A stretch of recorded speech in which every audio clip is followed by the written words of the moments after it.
Umukuru w'igihugu cy'u Burundi Evariste Ndayishimiye yongeye gushimangira ko igihugu cy'u Rwanda kigifise imigambi yo gutera Uburundi.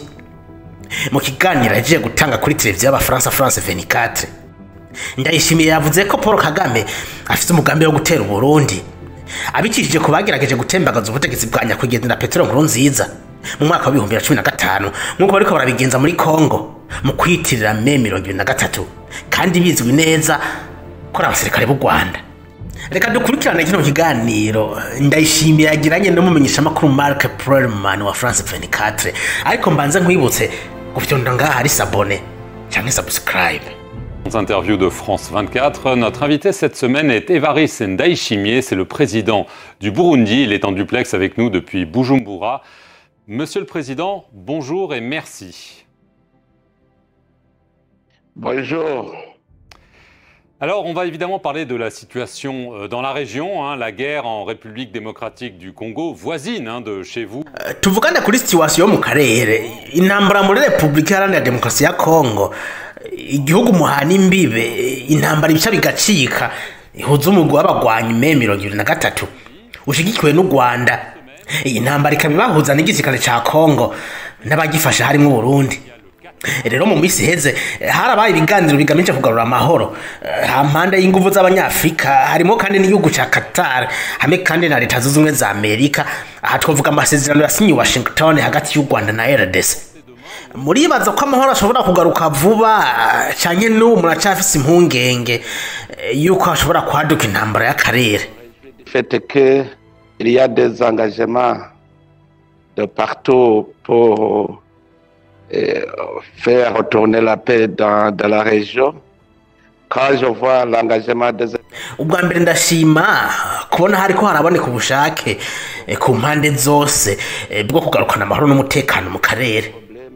Imaze kubona ubushake bwa Amerika, Qatar hamwe n'ubushake bw'aka karere, ndabona ko bose bazi neza ikibazo gihari, kandi turizeye ko kubera ubwo bushake amahoro azotinda akaboneka. Nayo bundi ibintu ntibimeze neza, haracakeneye gutanga ubufasha kuri abo bantu bariko barakorwa ko n'iyi ntambara idafise impamvu n'imwe. Qui n'a pas de raison. Alors, à la fin du mois de mars, vous avez déclaré à nos confrères de la BBC avoir pris connaissance, je cite, de renseignements crédibles selon lesquels le Rwanda envisageait d'attaquer. Mu mpera z'ukwezi kwa gatatu hari amakuru mwahaye BBC ko mufise ibimenyetso ku gihugu cy'u Rwanda kiriko kirategura gutera Uburundi. U Rwanda rwarabihakanye, nta kintu na kimwe kigeze kiba. Ese n'ubu muracafise amakuru ku Rwanda rushaka gutera Uburundi? Information, nous connaissons son plan et aussi on a des indices. Les indices que nous avons, c'est d'abord que il maintient toujours les instigateurs. Turafise amakuru, turazi imigambi yiwe, kandi turafise n'ibimenyetso. Ibimenyetso dufise nuko akomeza kubika bagerageje gutembagaza ubutegetsi mu mwaka wa 2015. Rero turazi neza ko ashaka kubakoresha nkuko ariko arakoresha Mai 2023 muri Kongo, avuga ko ari abakongomani.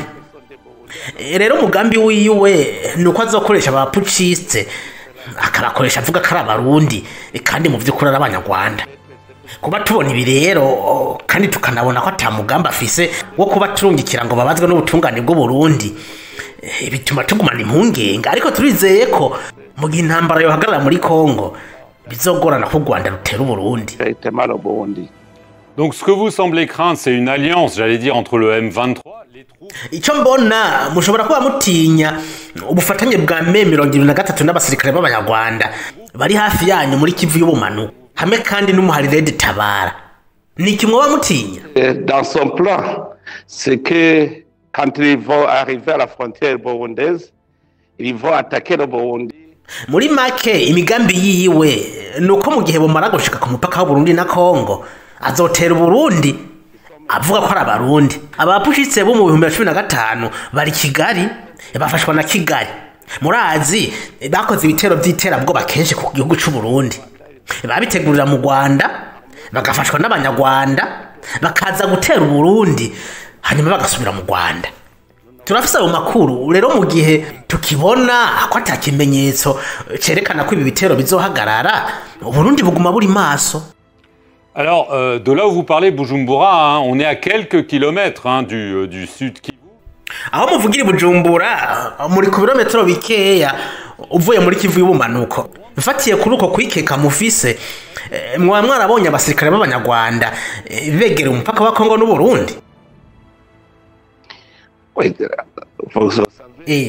Murabizi abarundi n'abanyarwanda turazinanye cyane, turazi neza ko abasirikare b'abanyarwanda bashaka kwegera umupaka w'u Burundi. Rero nta makenga dufise, ahubwo nivyo tubonera kuri terre. C'est ce que nous voyons sur le terrain. Est-ce que vous parlez à Paul Kagame? Ese mwoba muvugana na Paul Kagame? On s'est parlé il y a longtemps. La guerre. Twaherutse kuvugana haraciye igihe intambara ntiyari bwongere gutangura. Ico gihe twariko turabira hamwe ukuntu twafashe igihugu ca Kongo kugira kironka amahoro. Nico gihe duheruka kuvuganirako, kandi yaranyemerera ko abagerageje gutembagaza ubutegetsi azobaruyika mu butungane bw'u Burundi. Buri gihe arabinsezeranya, ariko n'ubu ndabona ko agifise integuro y'ibitero vy'iterabwoba. Vous ne lui faites pas confiance? Rero nta cizere mu mufitiye. Icizere ukibonera mu bikorwa, burya igiti ukibonera ku vyamwa cama. Rero niba atana kimwe kiriko kirakogwa vyerekana ko atacizere gihari. Il n'y a pas de confiance. Alors, pour revenir à la situation en RDC, hein, moins d'un an et demi après son déploiement... Reka tugaruke ku ntambara muri Kongo. Abasirikare ba SADC bahisemo kuyonjorora. Ese namwe muzokura abasirikare banyu? Turazi ko Burundi bufitaniye amasezerano na Kongo, mukaba mwarungise abasirikare 10,000. None aba basirikare barashobora gutaha mu Burundi vuba? Les militaires vont aussi rentrer au Burundi bientôt. Bon, d'abord... Ico mwomenya nuko twe turi muri Kongo kubera amasezerano yo gufashanya mu vya gisirikare. Igihe guverinoma ya Kongo izobonera ko atampamvu ari yo kubafasha, abarundi bazosubira abatangorana. Verra qu'il n'y a pas de raison de l'appuyer, le Burundi va retourner sans problème. Alors, ceci dit, le 10... Ku itariki 18 Ruhuhuma, ikinyamakuru Reuters cyatangaje ko hari igice cy'abasirikare b'u Burundi batashe nyuma yo gutsindirwa muri Kivu y'ubumanuko. Abasirikare banyu bari muri Kongo ubu bakiri 10,000 canke baba baratanguye gutaha. Uno munsi hariyo bangahe? Non, on va rentrer quand le gouvernement congolais... Oya, bazotaha ari uko Kongo ibishatse. Nayo ubundi abasirikare b'abarundi baracari muri Kivu y'ubumanuko? Combien? 10 000? Hariyo bangahe? Baracari 10,000. On n'a pas encore diminué l'effectif. Igitigiri ntikiragabanuka. Et vous avez subi des pertes? Harabo mwaratakaje mu rugamba rwabahuje na M23 bafatanije n'ingabo z'u Rwanda. Ico ni kibazo gisanzwe kuko murazi mu ntambara y'abasirikare bari ku rugamba barangwa no kwitanga kugira abakiza abanyagihugu. Rero ntavyo kuvuga ngo haye yo gutakaza canke nta bihari no gutakaza ibigwanisho n'uruhombo mu mafaranga. Niveau des munitions, on a des pertes, ce sont des pertes financières. Alors justement, à propos du fardeau financier, hein, évidemment, il y a la guerre et il y a ses victimes, à savoir... Kugijanye n'amafaranga nyene, murabizi ko hari 70,000 by'abakongomani bahungiye mu Burundi. None mwamufise uburyo kuko abafashanya n'amashira hamwe ajeje kugarukira kuri aba bantu bavuga ko hakeneye miliyoni 76 z'amadolari, kandi murazi ko ubutegetsi bwa Trump bwahagaritse imfashanyo. Mwamufise ubwoba bw'uko mushobora kugira ikibazo mu gufasha aba bantu bahungiye mu Burundi?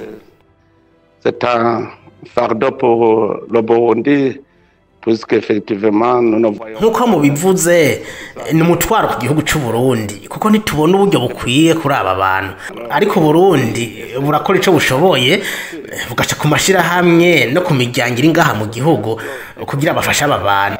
Ico dufise nico dushobora gutanga, ariko kandi turiko turaganira n'ubutegetsi bwa Kongo kugira babafashe kuko ntibahunze ubutegetsi ahubwo bahunze umwansi yateye igihugu. Pour nous aider à les assister parce qu'ils n'ont pas fui le pouvoir, ils ont fui l'ennemi qui a attaqué le pays. Et je me réjouis que la première dame de la République démocratique du Congo, kandi naryohewe umutambukanyi w'umukuru w'igihugu ca Kongo yaraje ngahi Bujumbura kandi anagarukira kuri izi mpunzi.